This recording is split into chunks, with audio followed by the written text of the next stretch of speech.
Please remember to like, subscribe and comment, as we love to hear back from our viewers. Also, if you enjoy our videos, please consider becoming a patron of our show through Patreon and or GoFundMe. Links are listed below the video in the description.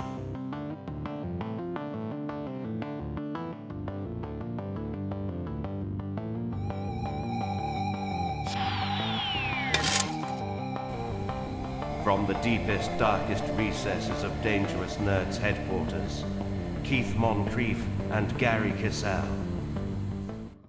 Hey everybody, it's Keith and Gerry. Magic Gerry today. It was my birthday over the weekend, you know. Oh, birthday. Another year older. Oh my god. Oh my god. Closer to death. So let's see, what are we talking about this week? Oh God, we got so much going on. I hope everybody enjoyed the show that aired yesterday. I don't know why. Some people are getting a kick out of the fact that you and I just like we banter the way we do, but that was when I did the whole at the end. Oh, I love doing mentally handicapped dinosaur T-Rex. All right, so we're going to talk today a little bit about Ghostbusters. Yes. Yeah, because I saw a couple of scoops today. One from Joe Blow and the other one from, what's the horror website that we both read from? Hold on, I got it right here. It's Bloody Disgusting. Ooh, Bloody Disgusting. And they were talking about Dan Aykroyd, stating that you know, John Reitman's really got this, it's going to be a really good handoff film. And on top of that, it's scary, which is important. Really important. We need to make this as scary as possible with the laughs, because the heightened thing that you get from the first film was the fact that it was kind of a horror film. And the comedy came from how the characters reacted to it, which was, now you and I don't agree on some of these things, and a few people are like, why don't you guys disagree more? Because we hardly ever do, but occasionally we do. And this is one where we kind of disagree, because he felt that what Paul Feig, I think the guy's a douche nozzle. You know, and he wasn't a douche nozzle until he opened his mouth and made fun of fans. Yeah. And this is a problem. Could you imagine 15 years ago, the media letting movie makers make fun of their fan base? This is all over politics, that they allow this to happen now. Yeah. That these filmmakers now talk about fanboys, even though at least 40% to 50% of those fanboys are girls. Yeah. But they try to lump them into one thing. It's fanboys, fat guy lives in his mom's basement. No, sorry, you were wrong. You know, a majority of those people are guys that work jobs, and they're giving that hard-earned money that they make for their family to go enjoy these films. And you make films that suck. And so we let you know, hey man, we don't appreciate you taking our money. But you can't yell at a snake oil salesman anymore, because it becomes social political.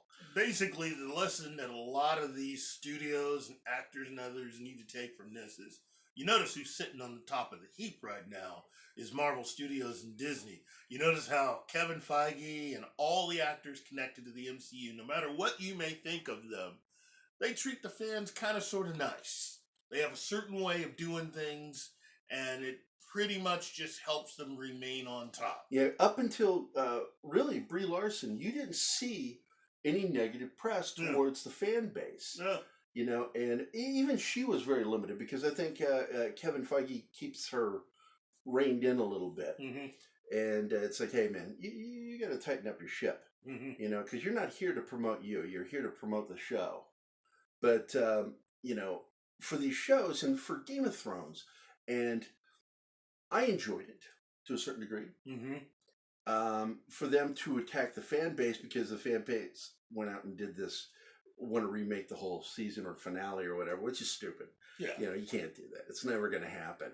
Not in any world will that happen. And for the amount of money that HBO paid, per episode. For those 6 episodes, it was ridiculous. I mean, it was like basically 6 movies. Yeah. Yeah, and but going back to Paul Feig. I never know how to pronounce that dude's name. I liked his work before Ghostbusters. Mm-hmm. Then all of a sudden he got stupid, and they started blaming the fan base for the rejection of the film. It's like, and here's the flaw in that logic. Anybody who wants to argue with me, here's the end of your argument. If you're telling me that there is a number of people in your fan base that you didn't make that movie for, whose fault is that? If your movie failed because that group of fans didn't want to see your movie, who failed? It's not the fan base, dummy. It's the filmmakers, the studio, and that's what happened with Ghostbusters. They made a film for a small percentage of the fan base, and the rest of the fan base rejected it. And you cannot win making movies completely by committee. That has never worked. Never. Amen. I told you I quit that job at IDW, and I love IDW. I loved working for them. But I quit that job doing one of the books because a major school publishing company was involved, and they were going to editorialize this comic book, our work, by committee. And I won't do that. It's like, I want to answer to one person, 2 at the most, but one person is my direct supervisor that I answer to. If I have more than that, it becomes conflictive, confusing, and time-consuming. And I don't like wasting time. And that's what ends up happening to these films. And we end up seeing films that are just all over the place. Conan. I introduced my girlfriend Deanna to Conan the Barbarian, the remake, with Jason Momoa. And I'm telling you, that first opening scenes had me so excited. And it's like, and then it becomes a whole different movie. It went from this barbarian film, violent, bloody, brutal opening, to this goofy version of Conan where he's riding around on a horse talking like a 16-year-old on prom night. Can't shut up. Just, the thing about Conan is he doesn't speak very much. No, he's a man of few words, and he's a man of action. And when he does speak, it's usually something significant. Like Bran. Yeah, like... Wait a minute. Sucker punched me with that Whoa! one. Bran. I kind of laughed at it. I was like, wait a minute, didn't he just turn down the being the head of Winterfell? And it's like, because they offered him that gig, and it's like, it was this season. But he can handle being king of the 6 realms. Well, I do have an explanation for that. But okay, let's hear it. Ultimate... Oh, wait. No, not tonight. Yeah. We're going to save this for Thursday. If you guys want to hear our talk about Game of Thrones, Thursday. That means you've got to subscribe. Hit the bell. Comment. Send us a question or 3 or 4. Yay. Something awesome. Or at least, send a message to tell them happy birthday. Yeah, because it was my birthday this week. I turned the big 5-5. I'm 5 years over half a century. You and Keanu. Yeah, I know. And I look so much better than him. Let's see. I guess we should move on to Once Upon a Time in Hollywood. It's being made by some director. What is his name? Some kid by the name of Quentin Patano.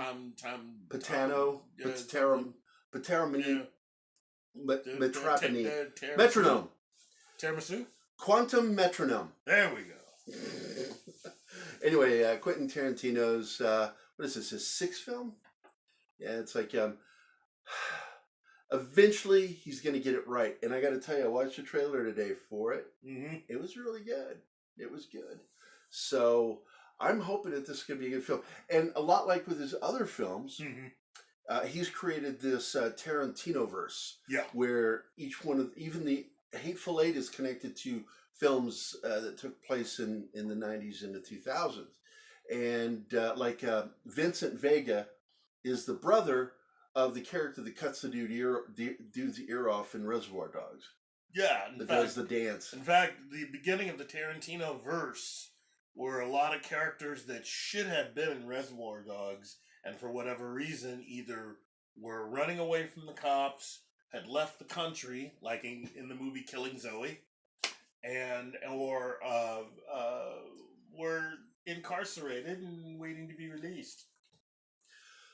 That's I do like that. I like that he does that. Yeah. Now with this one, we don't know yet. There's no confirmation yet, but Kurt Russell is in this, and he's a stuntman. And of course, he played Mike, the stuntman, who was the psycho killer in Death Proof. Yes. Now, he says in that film that he got brought into doing stunts from his big brother, Bob, the stuntman. So a lot of fans, including myself, believe that Kurt Russell's character, who is a stuntman in the movie, is Bob, the big brother that brought Mike in, the serial killer. Wow. So that'll be nifty. He's playing both brothers. Wow. I don't know if it's true, but we'll find out. But I couldn't see him having Kurt not play him. Yeah. It wouldn't make sense. Yeah. But the trailer looks really good. Robbie looks amazing. She's playing the part of Sharon Tate. And they're in the house next door. Yeah. So this is going to be interesting. I'm really curious where this is going to go. I think that's really what he's wanting. Is this again like the Hitler death scene from Inglourious Basterds, where they kill Hitler? Well, now, here's the thing. Are they going to kill... Quentin Tarantino has been in contact with Sharon Tate's family, and I think really, or more, and has had a lot of contact with her sister. So, yeah, they know what he's doing. So, and I don't think he would have proceeded unless he got... permission? Yes. So, whatever he's doing with this is going to... My money is on he's going to kill that DiCaprio and Brad Pitt are going to kill Manson. Oh, well, that'd be a nice twist. I'm telling you, he has this thing that he likes doing where he likes to mess with history. And it's like alternate history. And so, I don't know. I have no idea what he's going to do, but that would be fun to me, is that they go to war with the Manson gang. Look, having kind of sort of lived through that period, I like how authentic everything looks. Oh my God, they had some of the places I've actually been to. And out in LA when I was a kid. Yeah. And I was like, oh my God, I went there. I love the trailer, man. Everything just looks good. It just looks like a good movie. So I'm hoping that it's returned to form. So yeah, and DiCaprio has this look to him that really kind of throws... it's reminiscent of actors from the old days. He doesn't have that modern look to him. He actually has a classic look to him. So when they show the scenes of him, like on the TV show doing his little jig, I was just like, oh my God, that really looks like it's from the 60s. That was really good. And, but anyway, I'm looking forward to that film. And we've got, what else do we have coming up? Let's see. Forbes. yeah. Wow. Powerful big news, because he and I have been talking about it on the show. If you've been watching the show. Netflix is in trouble. We've said that CBS is absolutely in the worst trouble of any of them right now. Hulu, for some reason, just kept going, and I think that's because they had Disney in their back pocket to keep them alive. Yeah. But Hulu has almost nothing available that anybody gives a shit about, really. But that's going to change here real soon. Yeah. But CBS is in serious trouble, and they were trying to get financing for Picard. That's why it was... They had a month. They got it. They had a 30-day deal. I know they did with Amazon. With Amazon. But that's because Netflix told them to fuck off. Now, why would Netflix do that when they're still sort of in bed with them, right? Well, because they're pissed. Yeah. They're pissed, and they're also running out of money. And what Forbes is saying is they have 175 days before they collapse if they don't pull off a miracle. Netflix is at this point directed straight towards destruction, self-destruction. Now, that doesn't mean it'll go away. Yeah. Because someone will end up buying it. Yes. And I can think of quite a few entities that... Disney! No, not Disney. You don't think Disney will do it? No. It'd be the easiest way to bring Daredevil back. I'll tell you this much. I could see Comcast thinking about it. Yeah, definitely Because Comcast. Comcast has been the blank on the bottom of Disney's shoe.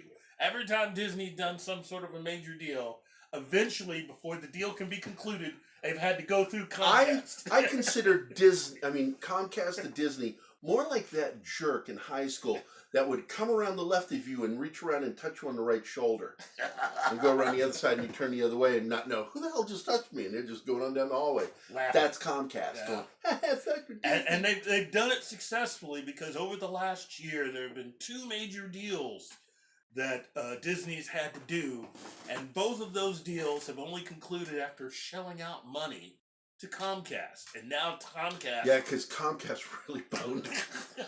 They were set to pay for Fox. It was like, we got Fox for this amount. Comcast goes, you know what? We're going to let you buy it, but we're going to pretend like we want to buy it.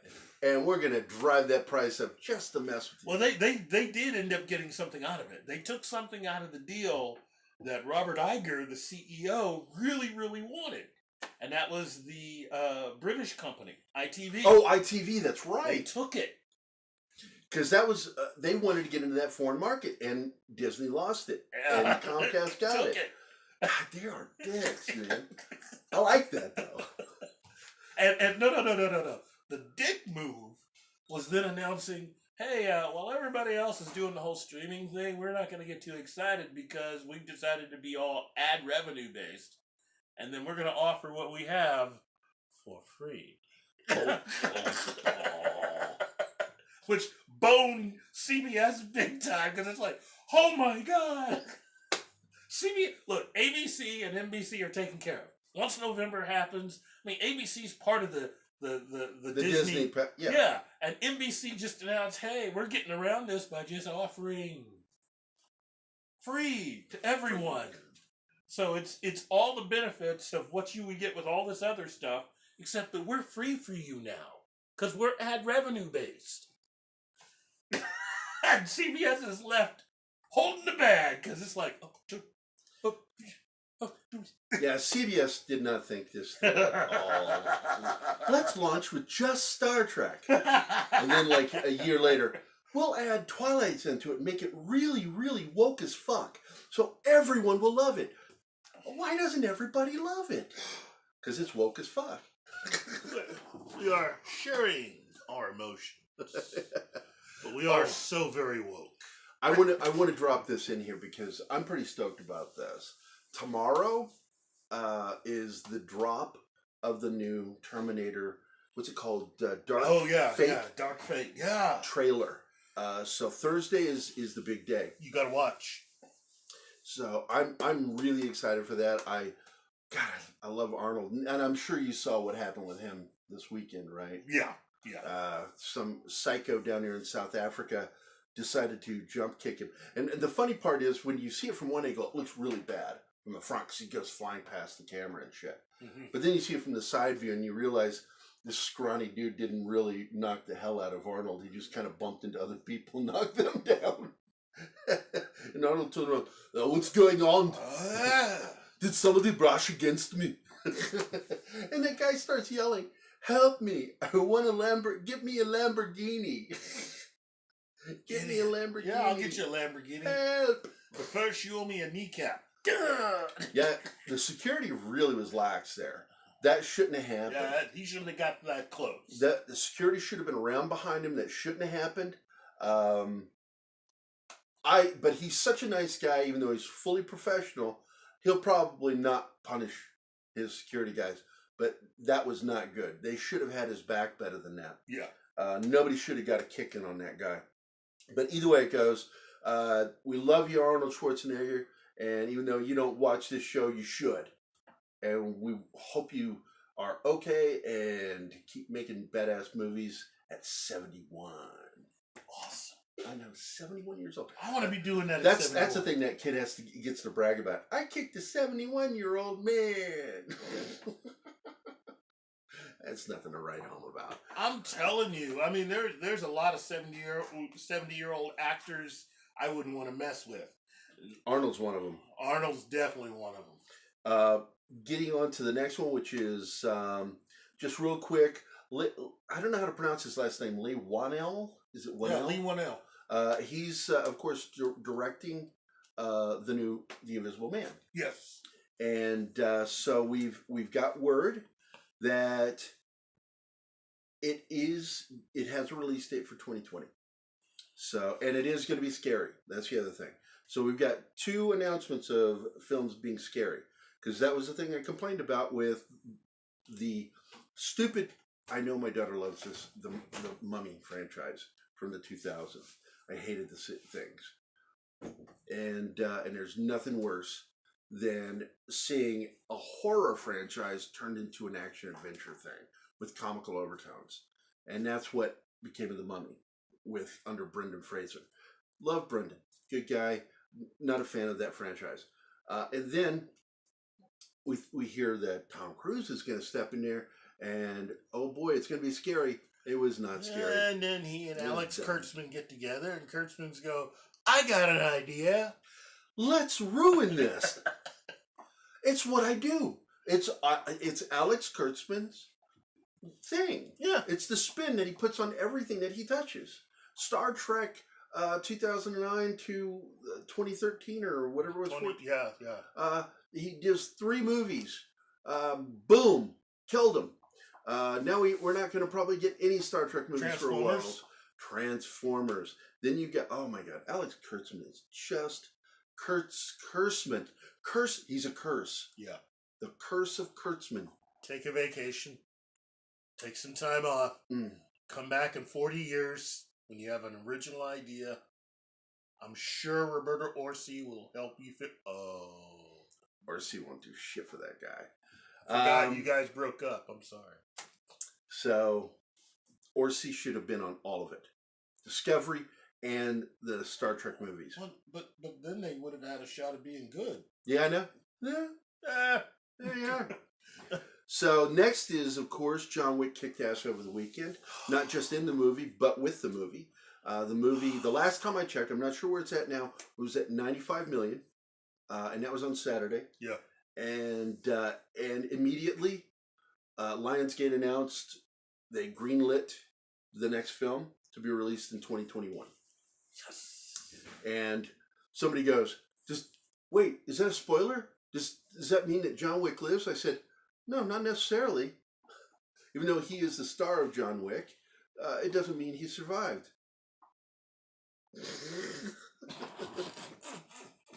Sucker. But also that means what if you went to see the movie, then you have the nice starting point they're going to use for the Continental television series that is coming from Starz Cable.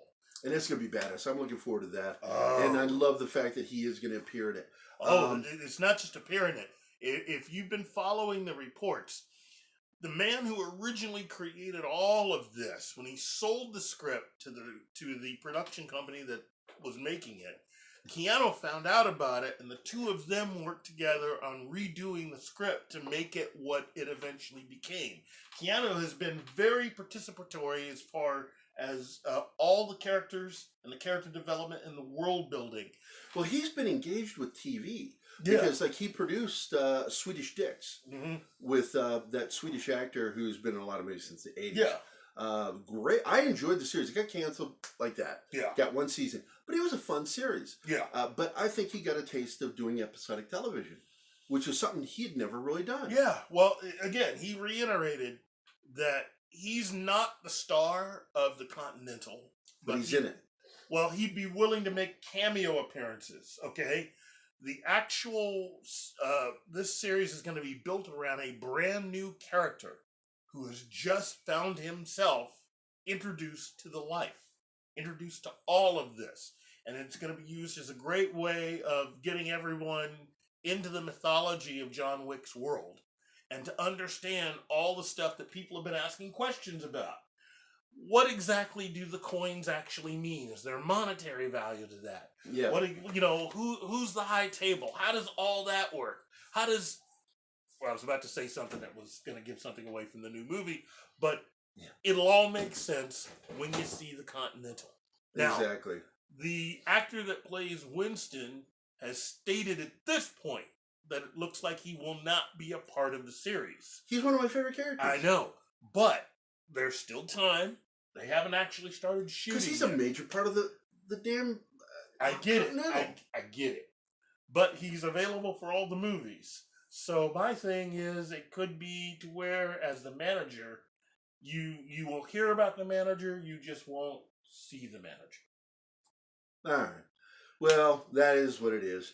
On another note with Keanu Reeves, of course, he threw it out there and it hit the media today, is that he wants to play John Constantine again, which Keith explains why that can't happen. It just won't. And I don't think that's really what this is about. I think that Keanu's like, I'm 55, just like me. And I want to throw as many lines out there as possible because I know I'm only going to have maybe another 10 years of really good movies to make. John Wick is now at $99 million after 1 week at the box office. And what was it, a $50 million movie? Hold on, let me check. John Wick Chapter 3 had a production budget that is not available. Oh, IMDb might have it, but that's really weird that they're keeping that out. Well, hold on. But I think they kept the budget to as low as possible because that's what you do when you're smart. Really, they're all smart, and a lot of people forget this. When after the first John Wick movie came out, which had 2 directors for the movie, both those guys were approached by the Russo brothers to choreograph the major fight scenes in Captain America: Civil War. And I want to point out something. The history of Hollywood is chock full of idiosyncrasies. Oh, did you get the amount? Actually, the first John Wick movie was made for $20 million. Yeah, and I'm going to assume still the third one is below 50, because the whole idea of making these films is to do them as low budget as possible. And when you're doing a lot of action and not so much effects, and you only have like actors working for a certain amount plus a percentage, that it helps. But I can't really track down how much the second one made. Roger, but I'm assuming, based on what I have seen, the second movie's closer to being 60, which is still cheap for a lot of the other films that are out there. I mean, 60 million is even less than what the first Deadpool movie cost to make. Yeah, and it's amazing what they're able to do. But that's because they're smart. And the problem with most Hollywood studios, they think that you just got to keep throwing money at it. Oh, because, and Roger Corman ran into this because he was trying to be responsible and a good director, and he was working on a Western, a legitimate Western, had a big cast, and he got fired off the film because he was coming in under budget, and they thought that he was doing something wrong. He was on schedule, under budget, and they thought he was doing something wrong. And so they fired him and hired, I think, Sam Peckinpah to come in and finish the film. And, and it's because, he explained in one of his interviews, that was Hollywood's way of doing things. They just threw money at it. Which explains the reason why you're having to pay so much money at the box office. Because that cost gets passed on to you. That's right. So, well, that's pretty much it. I guess I should mention I watched the trailer for the Black Mirror season 5, and I was like, "Oh, this looks good. Looks good." And then Hannah Montana appears in it, and I'm like, "Okay, you lost me. I'm done. I'm not gonna watch Hannah. I'll find out what episode she's in, and I will not watch it. I think she's a horrible person and a horrible actress, and a halfway decent singer. Man, I'm like, why would they do that? What is it with Netflix right now? I mean, is it because of the people they've hired to run the place that they want to find the most morally objectionable people to make sure they throw them into everything? They just want to shock. Well, the thing is, 175 days, yeah, and they're fucking done. And it's because they keep making stupid mistakes over there. I would have just released the information on CBS and let that just go. Yeah, let it happen. Roll the dice, see what happens. And let the world know what the actual ratings for Star Trek Discovery actually are. Which we all know it's low. We know it's low. Because nobody's talking about it. This one guy goes, "Hey, what? Because it's not trending doesn't mean people aren't watching." I'm like going, actually, that is what that means. That's exactly what that means. If nobody's talking about it, nobody's watching it. Stupid. Well, then why is that? So I'm like going, it is actually part of the marketing plan for every TV show and movie now. In fact, it's so bad in Hollywood right now, and in television in particular, but Stars, Cinemax did this to an actor friend of mine. Said that if he had so many followers, he could be a regular on the show. If he had so many followers, but he doesn't have enough followers. That's how they think now. So... Not surprised. Put that in your pipe and smoke it, my friend. Yeah. And with that, one of my birthday gifts, I'm going to go out with it. Oh, Spock. Anyway, that's Keith. That's Gerry. And we're out of here with Pop Culture Minefield. See you next time. And you, over there, get off our yard. Get out of the lawn. Get out of here.